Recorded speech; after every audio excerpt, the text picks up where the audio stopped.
Hi, in this video we will see how we can create the step charts using ggplot. So let's get started.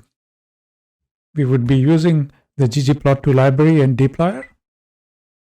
Let's prepare our data. So this is our data frame called df, which has 10 dates and number of deaths every day. Now let's transform this data. I want to add another field called cumulative deaths, and using the mutate function, I'm using the cumsum function on the deaths data, and you would see what happens. So I would get another column called cumdeaths. So cumdeaths is cumulative deaths, which is the sum of, for example, 6 is the sum of 5 and 1, and 9 is the sum of 3, 5 and 1, and so on. So this is the total number of deaths in all those days. So let's use this and create a ggplot. Here is our first chart. So I'm using the data df, and I'm using the date on the x-axis and the cumulative deaths or the cumdeaths on the y-axis. And then notice that we're using the geom_step geometry. And because we also want to print the labels, we want to show the number of deaths. So not using the cumdeaths, but deaths in the label, and adjusting the vertical justification by -0.5.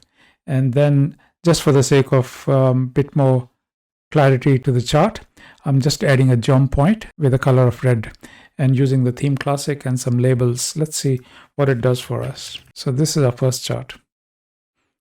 So the way it's working is, this is the death of the first day, and then it goes in a horizontal direction, and then it goes in a vertical direction. So this is our step. So every day it just keeps on going up and up and up and up. While the steps are showing the cumulative deaths, we have labeled each point as number of deaths on that day instead of using the cumulative. On the same token, we can create another chart. Now this time I'm using the direction. So remember in this, the direction was horizontal and then vertical. And now we have reversed it. We said direction is vertical and then horizontal. And let's see how different this chart is from the first chart. So you can see that your chart went up in a vertical direction, and then it went in the horizontal direction. Again, it went in a vertical direction and then in the horizontal direction. And now similarly, there's another variation to this which we can try. In this case, I'm using the direction equals mid. So what it does for us is this. The points are actually in the middle. So you can see it's still going in a horizontal direction and then vertical, horizontal and vertical, but the points are in the middle of that step. So these are the three variations which we can use.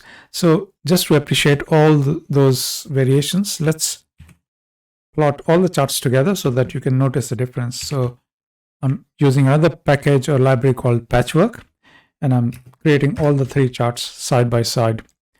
And this is what we get.